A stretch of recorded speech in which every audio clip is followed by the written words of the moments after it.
Have you ever said something and immediately wished you hadn't? Sometimes, the deepest wisdom isn't found in clever words, but in the silence we choose instead. In a world overflowing with noise, could it be that the most powerful response is no response at all? Discover the ancient art of knowing when not to speak, where compassion, clarity, and courage meet in stillness. Welcome to Trandy Wisdom, where every story is a compelling truth in the heart of chaos, where voices clash and emotions run high. Silence is often mistaken for weakness, but silence, when chosen with mindfulness and love, can become the most profound act of wisdom. It is not the absence of action, but the presence of deep understanding. The Buddha did not always answer every question. Sometimes, he simply sat, radiating presence, compassion, and peace. In this story, we journey into the stillness that heals, the pause that transforms, and the quiet strength that speaks louder than 1,000 words. This is the path of sacred silence, timeless, powerful, and deeply human. 1. The sacred pause, when silence speaks louder than words. The forest is still before dawn. The mist lingers low across the earth, like a breath not yet exhaled. There is no wind, no bird song, not even the distant stir of morning light through the canopy. And yet, in this quiet, something ancient speaks. It is not a voice we hear with the ears, but with the heart. It is the language of stillness, of presence, of sacred silence. In a world where noise has become the default, where replies come faster than reflection, there is a radical wisdom in pausing. Not because we are defeated, not because we are unsure, but because we are fully present. Silence, at the right moment, is not emptiness. It is fullness. It holds the weight of insight, the tenderness of compassion, and the sharpness of discernment. There is a story told of a master who was once asked what truth was. Instead of answering, he simply looked into the eyes of the questioner and remained silent. Minutes passed, and the room grew uneasy. Yet something shifted. The questioner's breathing slowed. His gaze softened. He sat down. The silence had become a mirror, reflecting back the question he had asked, and more importantly, the place it had arisen from. Sometimes, the most loving response is no response at all. The Buddha taught that speech, when used without mindfulness, can be like fire, capable of both warmth and destruction. But silence, when rooted in clarity, can be like water, cooling, calming, and essential for life. He encouraged his disciples to speak only when their words met 4 qualities: truthfulness, benefit, timeliness, and kindness. If even one was missing, he suggested it might be wiser to remain silent. This was not an escape from the world, but a way of engaging it with depth. In the Dhammapada, the Buddha says, "Better than 1,000 hollow words is one word that brings peace." And sometimes, even that one word can be a breath, a pause, a quiet abiding. To be silent at the right moment is not to withdraw, but to listen, to life, to the suffering beneath someone's anger, to the fear beneath their cruelty. It is to stop rehearsing our opinions long enough to receive the truth of the present moment. When we choose silence from awareness rather than avoidance, we create a space for healing. In the heart of ancient Asia, there are monks who walk barefoot through the forest at sunrise, not uttering a single word. Each step they take is an act of devotion, not just to the path beneath them, but to the silence between each footfall. They do not walk to arrive anywhere, but to remember that each moment is already complete. In their stillness, The world speaks, the rustling of leaves, the rhythm of breath, the pulse of life unfolding without commentary. This is the sacred pause. It is not simply the absence of noise. It is the presence of awareness. It is the wisdom that knows when to wait, when to watch, and when to trust that something deeper than logic is at work. Consider a time when someone you love was hurting. Maybe they didn't want advice. Maybe your well-intentioned words only added to their burden. But then you sat beside them in silence. You offered your presence instead of your opinions. And somehow, that quiet space became a refuge. Your silence said, "I am here. I see you. You don't have to be fixed to be loved." This is the voice of silence. Not empty, but compassionate. Not passive, but powerful. Even in meditation, the practice is not to quiet the world outside, but the turbulence within, the thoughts that chase validation, the reactions that arise from fear, the stories we tell ourselves that drown out reality. In sitting with the breath, softly, gently, we enter into a stillness where we are no longer at war with what is. And in that stillness, we see clearly. We no longer speak to be heard, but to connect. We no longer react, but respond.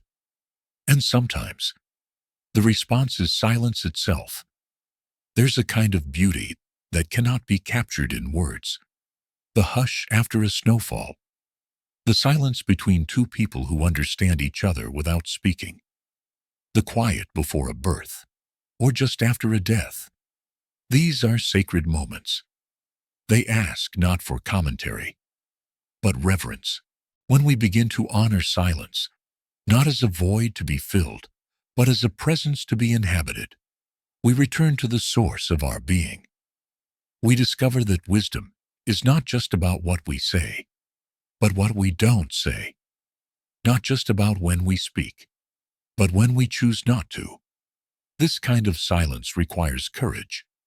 In a world that equates expression with power, it takes strength to say nothing. It takes trust to rest in not knowing, to not offer an opinion, to let the moment breathe without adding anything to it. And yet, this is the threshold where transformation begins.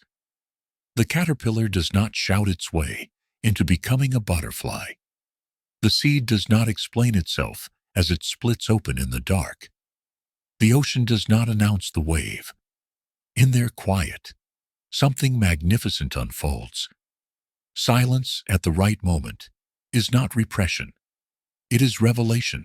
It is a way of bowing to the sacredness of now, of recognizing that not every truth needs to be said aloud to be real.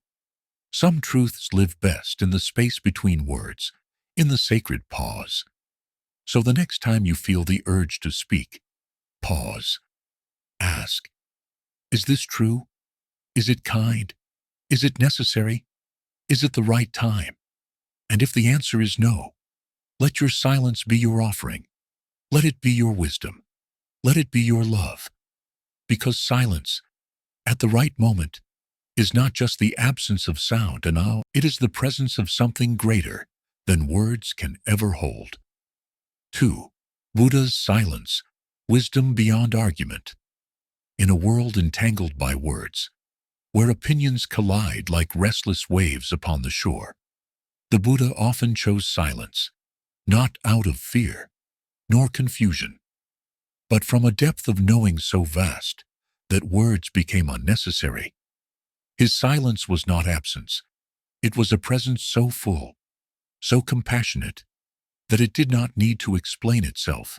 There is a story preserved in the ancient texts of a wanderer who approached the Buddha with questions. Is the universe finite or infinite? Does the soul exist after death or not? Is the self one with the body or distinct from it? He came not to seek liberation, but to satisfy his thirst for speculation. The Buddha listened, calm as a still lake under the moon. And then, He said nothing, not a single word. That silence thundered louder than 1,000 discourses. The man, puzzled, insisted, "Why do you remain silent?" But the Buddha knew. To answer such questions would only deepen delusion. These were not questions that led to peace. They led to entanglement. They were born of restlessness, not of sincere inquiry. Later, the Buddha explained to a disciple, just as if a man were wounded by an arrow, thickly smeared with poison, and his friends and companions brought a surgeon to treat him. If the man said, "I will not let this arrow be removed until I know who shot me, what caste he belongs to, his name and his family," he would die before those answers were known. This was not indifference. It was the deepest compassion, a refusal to nourish the fires of speculation, and instead to point directly to suffering and its end. His silence was surgical. It cut through the fog of conceptual thinking and invited the listener to turn inward. Buddha's silence was not the silence of withholding. It was the silence of overflowing presence, overflowing clarity, overflowing compassion. He knew that real wisdom is not a collection of ideas, but the freedom from them. And sometimes, the most direct way to invite freedom is through wordlessness. In the Dhammapada, it is written, "The one who has conquered anger, who is not boastful, who is beyond attachments, whose words are measured, he is truly wise." The wise do not argue for the sake of being right. They speak only when words are needed to bring peace. And when they are not, they trust the eloquence of stillness.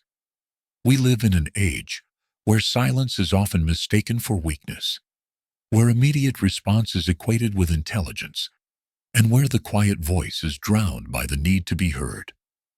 But the Buddha's silence teaches another way, a way where wisdom is not reactive, but rooted, where truth is not weaponized, but watered like a seed, where understanding grows in the spaciousness of not knowing. The Buddha once said, "If it does not lead to the cessation of suffering, I do not engage in it." This was his compass, not the accumulation of knowledge, but the alleviation of suffering. Every word, every gesture, every silence was in service to that. Imagine a field after the rain. The earth is soaked, the air is still, the leaves glisten without sound. This is not emptiness. It is fullness, saturation. The silence that follows a deep rain carries more meaning than any storm. This is the kind of silence the Buddha offered, a silence that nourishes, that penetrates, that heals. His disciples learned, not just from what he said, but from how he didn't say. When a monk asked for a definition of nirvana, the Buddha did not deliver a concept. He simply sat. The student, attentive and humble, began to sense the answer not in thought, but in breath, in being. Nirvana was not something to describe. It was something to embody. And the silence of the teacher pointed more directly than 1,000 lectures ever could. To remain silent in the face of provocation requires strength. To not answer a challenge with aggression requires maturity. And to not speak simply to fill the void requires discipline and clarity. The Buddha embodied all of these, not through suppression, but through awakening. There is a kind of silence that is numb, checked out, disengaged. That is not the silence of the Buddha. His silence was alive. He could speak fire when needed, when injustice or confusion harmed others. But he never spoke to feed his ego, never to win a debate, never to impress. His words were medicine. And when silence was the greater medicine, he offered it without hesitation. This kind of a wisdom is rare. It takes deep listening, not just to others, but to oneself. It asks, "Why am I speaking? Am I trying to be right, to be seen, to control? Or is my speech truly an offering of understanding? If not, can I offer silence instead? In one story, a group of monks were quarreling over a doctrinal point. Their voices rose, their faces tensed. When the Buddha arrived, he looked at them, breathed slowly, and sat. One by one, their voices faded. They followed his breath with their own. What had seemed urgent dissolved. The doctrine hadn't changed, but the agitation did. The silence had reminded them what truly mattered. Sometimes, to answer is to close a door. To remain silent is to keep it open. In silence, there is room for mystery, for unfolding, for the kind of knowing that arises not from thinking, but from being, from watching a child sleep, from walking by a river, from sitting with someone in pain and offering nothing but presence. These are not small things. These are holy things. The Buddha's silence was an invitation, not to ignore life, but to enter it more fully, to listen with the whole body, to meet each moment without rushing to define it, to let the question hang like a lantern in the dark, illuminating not the answer, but the path. So the next time you are faced with a moment that calls for response, ask yourself, what would serve this moment best? A word or a breath, a truth or a pause, a statement or simple presence. When words are true, they are like rain on dry ground. But when silence is true, it is like the open sky holding everything, clinging to nothing. And perhaps, in that silence, we will come closer not only to what the Buddha taught, but to what he lived. 3. Meditation and mindful silence, returning to the stillness within. In a small grove of ancient trees, a single figure sits on folded legs, unmoving. The world does not stop around them. Leaves still rustle. A squirrel scampers. Clouds pass overhead. But something in the air feels suspended, as if time itself were listening. There is no mantra echoing from their lips, no sacred gesture raised toward the heavens. There is only breath and silence, not the silence of escape, but the silence of arrival. Meditation, in its truest form, is not a practice of doing, but a way of being. It is not about reaching a higher state, but about returning to the body, the breath, the ground beneath, and the vast stillness within. In this silence, we don't abandon the world, we rediscover it. Most of us carry within us an invisible noise, the constant commentary, the judgments, the plans, the stories we've told ourselves for years, all playing like a looped recording inside the mind. Even in quiet places, we are not quiet. Meditation is the gentle art of turning down that inner volume, not by force, but through presence, through coming home. There is an ancient teaching that says, to listen to the sound of the bell is to listen to your own heart. In meditation, we become that bell. Our breath becomes the invitation. The rise and fall of the belly becomes a lullaby that leads us back to ourselves. But silence in meditation is not empty. It is richly alive. It is the silence of a mountain lake at dawn, reflecting every nuance of the sky. It is the silence before a seed breaks open underground. It is the silence in which compassion grows, unannounced, like a flower blooming in darkness.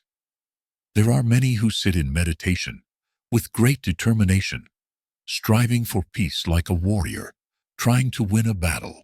But peace is not won. It is allowed.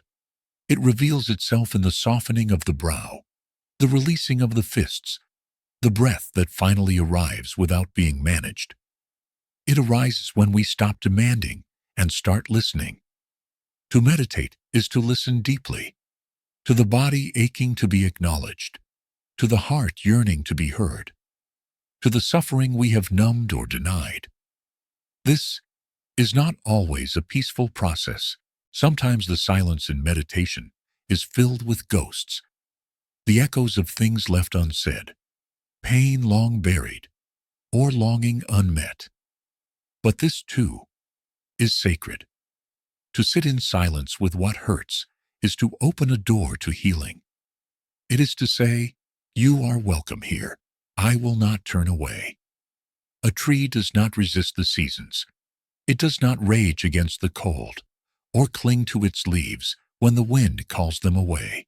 It simply stands, rooted in its own presence, trusting that what comes will go and what is needed will remain. Meditation is like that. It teaches us how to stay, without clinging, without resisting, simply staying. The Buddha taught that there are 4 foundations of mindfulness: the body, the feelings, the mind, and the objects of mind. In silence, we can rest in each of these without rushing. We feel the breath move through the nose, the warmth of our hands resting on our lap, the weight of the spine grounded into the earth. We observe the waves of emotion as they rise and pass, like clouds changing shape in a wide sky. We witness thoughts, not as enemies or truths, but as visitors, some kind, some stormy, all impermanent. To return to the stillness within does not mean to push the world away. It means to hold it differently, to see without grasping, to feel without drowning, to walk through sorrow without becoming it. There is a story told in silence, a kind of sacred narrative that reveals itself only when the noise of striving subsides. It says, "You are already enough. You are already here. There is nowhere else you need to be." In this stillness, there is no past to fix, no future to reach. There is only now, and now is more than enough. In one quiet monastery, nestled between rice fields and hills, monks rise before the sun. Their footsteps are soft on stone floors. Their robes whisper against the air. They gather not to speak, but to sit. Together, they enter the same silence, not in isolation, but in communion. In this shared stillness, hearts align without words. A breath becomes a prayer. A posture becomes a vow. The silence, gently held between them, becomes a collective refuge. And yet, this silence is not limited to temples or forests. It can live in a crowded train car, in a parent's embrace, in the moment before you answer a question. Meditation does not require a cushion. It requires your presence. The silence it reveals is portable. It moves with you, like a lantern that casts light wherever you pause. In daily life, we often fear silence in conversation. We rush to fill gaps, thinking that to be silent is to seem disengaged, awkward, or uninformed. But what if the silence was the most honest part of the exchange? What if it was the moment where truth took a breath before speaking? What if silence was where understanding, not just information, began? To cultivate mindful silence is to retrain the heart to be gentle. It is to listen not only to what is being said, but to what is being felt, to what is behind the words and beneath them. And in that listening, something miraculous happens. We begin to see, not just with the eyes, but with the whole being. The silence within meditation teaches us patience. Like the earth waiting for rain, it does not demand, it receives. And in that receiving, transformation occurs, not with drama, but with grace. The same grace that turns caterpillars into butterflies, that brings buds to bloom in their season, that turns pain into compassion over time. This is why we return to silence, not to escape life, but to embrace it more fully, to meet it not from habit, but from presence, to speak from stillness, act from awareness, and love from spaciousness. And when we do, the world shifts. The same trees become more vivid. The same people become more precious. The same breath becomes a gift. In the stillness within us, there is no ambition, no fear, no comparison, only presence, only now. And from this now, everything becomes possible. 4. Compassionate silence, the art of speaking with the heart. She does not speak. She kneels beside her child, who trembles in a storm of tears. Her arms encircle him, and in the hush that follows, something sacred arises. She doesn't say it will be okay. She doesn't offer reasons or solutions. She simply holds him, breath steady, heart open, eyes full of the kind of silence that listens deeper than words. And the child begins to soften, not because the pain is gone, but because he no longer feels alone inside it. This is compassionate silence. In the rush of life, words often arrive faster than wisdom. We speak to advise, to console, to reassure, to prove we understand. But words, even when well-intentioned, can sometimes be barriers. They can crowd the space where another person's truth is unfolding. Silence, when offered with mindfulness and love, does not crowd. It makes room. It says, without saying, I am here with you. I will not turn away. To practice compassionate silence is not to withhold communication, but to choose it with great care. It is not a retreat into passivity, but a reaching out from stillness. It is the art of speaking with the heart, not always through language, but through presence. The Buddha taught that speech must meet 4 criteria to be skillful. It must be true, beneficial, timely, and kind. But there are moments in which even the truest, kindest words may not be what the moment most needs. Sometimes, the most compassionate thing we can offer is our quiet attention. There is a story told of a monk who, while walking through a village, came upon a woman weeping beside a well. Others had passed her with glances or hurried advice, but the monk simply sat beside her. He didn't ask questions. He didn't preach about impermanence or karma. He listened with his whole being, without interruption, without fear. After a long silence, the woman said softly, "This is the first time I have felt seen." Compassion does not always rescue. It does not always explain. Sometimes it sits quietly beside suffering, and by doing so, honors it. In our modern world, silence is often misunderstood.